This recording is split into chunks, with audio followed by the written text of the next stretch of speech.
So for this lesson, we're going to transition from finding the area of some of our different geometric figures to actually moving to circles. But let's start off by doing some other things. So our objective for this is I can find the area of geometric figures.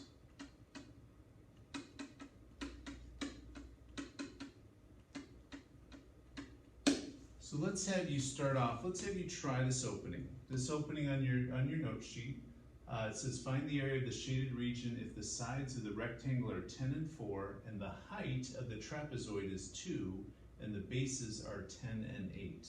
So see if you can draw that into the figure and then try finding the area. So pause the video, try it out, and then in a moment I'll help you out. Okay, so what I'm going to do is I'm going to draw the figure, and if that's where you got stuck, see if that will help you. So on this figure, what it says is that here, the height of this figure down here, that height is 2, and it gives us this space as 8, and that this space down here all the way across is 10. So now try that if you had some trouble and see if you can set up the problem. So pause the video. Now let's go ahead and solve it. So first of all, let's do the area of the entire rectangle. So that it's the whole space, including the blue. So that would be equal to, the width of the base is equal to 10. It gives the height here as 4 on the rectangle. So 10 times 4 gives us an area of 40 for the entire region, including the white and the blue space in that figure. Now let's do the area of the trapezoid. Okay, so I'll put a little trapezoid down here. So that's just this white space down here. Remember our formula for that, we're going to add the two bases together, so 8 plus 10. So add those two bases together. And then you're going to multiply that by the height of it. The height of that is just a 2, so times 2. And then divide that whole thing by 2. So that gives you 18 times 2 is 36. Divided by 2 gives you 18. So if that's the space that we have for the white area here, the area that we have that we finally do is if we take the whole rectangle, subtract off that trapezoid inside of it, so the area of our final figure that's in blue there, I'll put blue down here. So the area of the blue is equal to the whole area 40 minus the 18 that we got for just the trapezoid, and so that gives us, for the whole thing, 22. Okay? So there's our area. Okay, now let's review some exponent rules. This is a little bit of algebra review. That's going to help us when we get to working with our formulas for circles, because circles involve exponents when it comes to those. So just a reminder for our review of exponent rules, and this will go under our algebra review. When you multiply two bases, you actually add the exponents. Let's take a look at why that is. If you've got x to the 5th times x to the 2nd, if I were to write each of those out, x to the 5th is 5x's written out. 2, 3, 4, 5. That's x to the 5th. And then x squared is 2x's written out. So then I have a total of 1, 2, 3, 4, 5, 6, 7. That's like adding the exponents. 5 plus 2 gives you 7. So it's the number of factors. An exponent refers to factors. This is 5 factors, that's 7 factors, so we have a total of, 5 factors and 2 factors, a total of 7 factors. The next rule is where we get rid of factors by dividing. When you have 2 being divided here, you subtract the exponents if those bases are the same. So it's kind of like where we have the same one if we do x to the 5th over x squared. You've got 5 factors listed out here. And here you've got two factors listed out. These two, x over x is equal to 1. X over x is equal to 1. So we've got 1 times 1 times x times x times x is x cubed, because I've got three factors. Well, that's the same thing as 5 minus 2. So it's easier than having to write it out this way to just subtract the 2. Then lastly, if we've got an exponent on the outside of a parentheses, we bring it into each term, each factor, and we multiply. This is when we actually multiply the exponents. So it would be m times n. And why that is, let's say that I've got x to the 9th power to, let's say, to the 3rd. Well, this 3rd power means I'm going to have x to the 9th times x to the 9th times x to the 9th. So the 3rd power means you write it out 3 times. Well, what does this rule back here tell me to do when I've got exponents and I'm multiplying? It says add them together. So that's x to the 9 plus 9 plus 9 power, which is x to the, in this case, is going to be the 27th power. Well, that's the same thing as 9 times 3. So it's quicker to just take and multiply those two together. Okay, a little bit of review of exponents. Let's have you try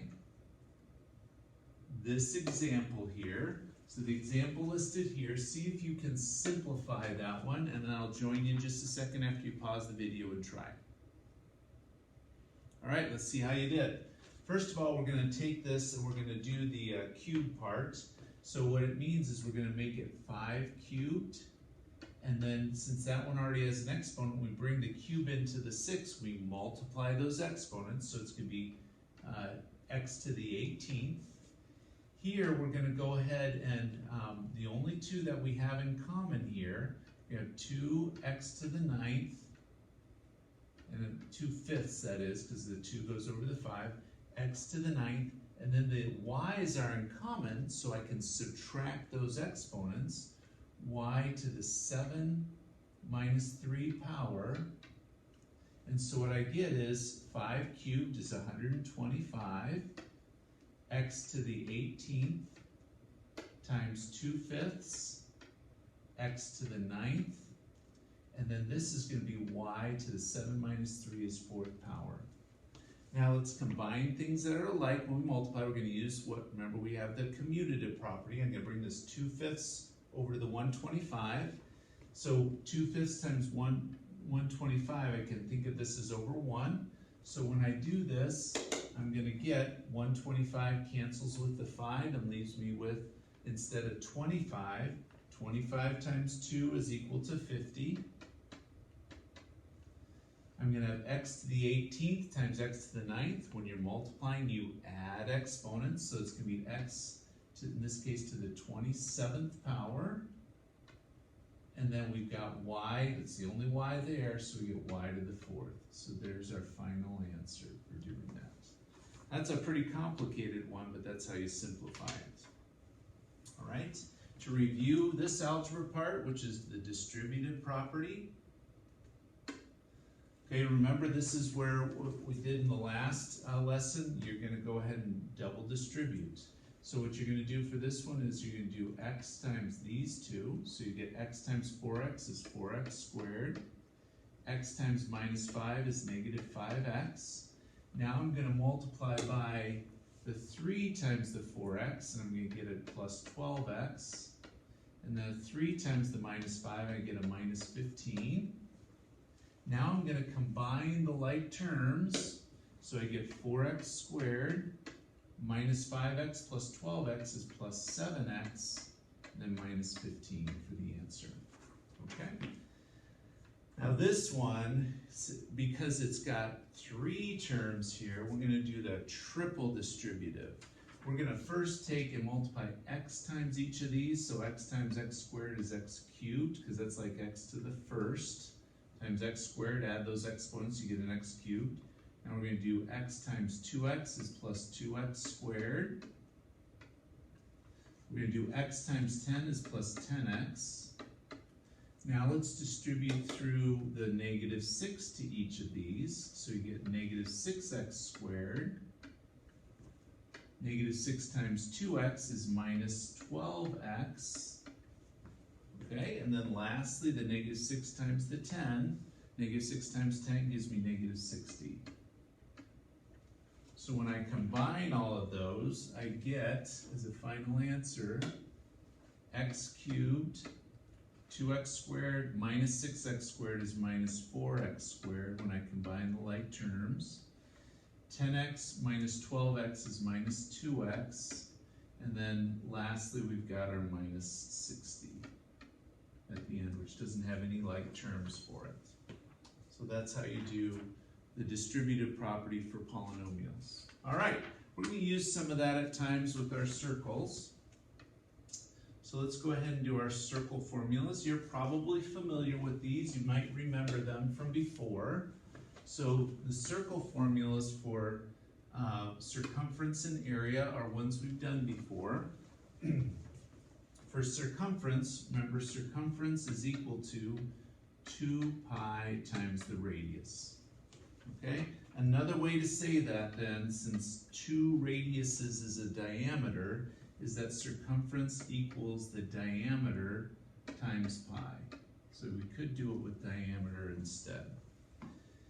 Okay, I do want you to notice then, the reason why this works is because pi, how it actually was calculated, is from circles. If you take the circumference and divide by the diameter, that gives you pi in every circle. That's where pi was developed. It was noticed that if you take the circumference, divide by the diameter, you always get the same number, which is equal to 3.14159, etc. That's what pi comes from. All right, area. Okay, area of a circle, again, is just going to be pi times the radius squared. So what I'd like to do is take this now and apply it to some different figures. Let's look at this figure down here. And what we're going to do is we're going to find the area and perimeter of this. We'll start with the area. So when we do a figure like this, we want to split it up into 2 parts. This half circle and this rectangle when we do it. Okay, let's do the area of the rectangle first.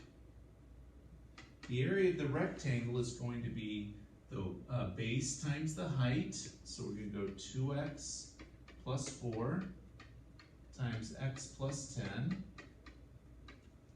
Now let's use what we just talked about using the distributive property. Let's go ahead and multiply this through. So 2x times x is 2x squared. 2x times 10 is 20x. And then 4 times x is equal to 4x. And then 4 times 10 is equal to 40. Simplify that, we get 2x squared plus 24x plus 40. Okay? So that's the area of this part, this rectangle at the bottom. Now, let's go ahead and do the area of this. Now notice it's half of a circle, so we use our area formula. That's why there's going to be a half involved, because we don't want the whole circle, we only want half of it. Think about what our radius is then here. Our radius here, if this is our circle and this is the whole diameter, then the radius of this is going to be half of this. Half of 2x plus 4 is just going to be x plus 2. So let's go ahead and figure out what the area then is of our little half circle. So we're going to do half of our area formula, pi times the radius squared. And that's going to be the radius. Let me write that one more time. Sorry, I want to get rid of one of those parentheses. Half times pi r squared. Our radius here is x plus 2. And we're going to square it. Well, another way to write that, let's go ahead and write it out. Another way to write x plus 2 squared is to actually write it out twice. X plus 2 times x plus 2. Now let's go ahead and use what we just talked about with the distributive property. So what we get here is 1/2 pi, not changing that for right now. X times x is x squared. X times 2 is 2x. That's this one.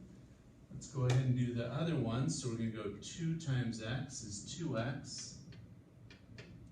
And then 2 times 2 is equal to 4. When we take care of multiplying or combining like terms, we get x squared plus 4x plus 4. Extend the page a little bit so we can see that a little bit better. And what I'm going to do is multiply through the 1/2 pi. So we get 1/2 pi x squared. Distribute it to that. 1/2 pi times 4x is going to be 2 pi x, because a 1/2 times 4 gives me the 2. And then 1/2 pi times 4 is just 1/2 times 4 is 2. I still have to keep that pi there. So what's the area of this whole figure? I'm going to take this answer in blue plus this answer in black, and I'm going to just have it all combined for a total, which is a long statement, of 2x squared plus 24x plus 40 plus 1/2 pi x squared plus 2 pi x plus 2 pi. Oh, that's pretty complicated, but that's a very complex way of working on adding two figures together. Let's go ahead now and finish this problem by doing the perimeter. First of all, when we're doing perimeter over here, try to go up just a little bit here. Okay, for doing perimeter, what that means is we're going to add up all the way around this outside. So let's start with the perimeter of just this bottom part here. So this side is x plus 10. This side is the same as that side, so it's 2x plus 4.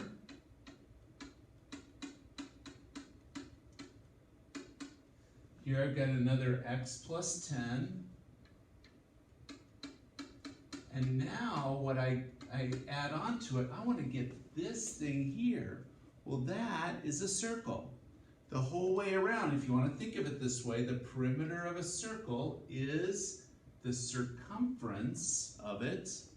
So if I want to use this formula of diameter times pi, what I get for it is I'm going to go ahead, scroll to it here. So I'm going to take, and this last part here, I'm going to take the diameter, which is 2x plus 4. Okay, 2x plus 4. I'm going to multiply that by pi. And then, because it's only half of the circumference, I'm going to put a half in front. So when adding all of those together and simplifying, what I get is adding x plus 2x plus x gives me 4x's when I do like terms. 10 plus 4 plus 10 is 24. Plus, now let's do this, 1/2 times 2x is going to give me just an x, times a pi is going to be x times pi, and then 1/2 times the 4 is a 2 times the pi is equal to 2 pi. So that is my perimeter of that figure. So even though this is what we call a complex figure, putting two together, we can find area and perimeter. Really complex problems, but if we break it down into pieces of the half circle and the rectangle, we can put them together and get the answer.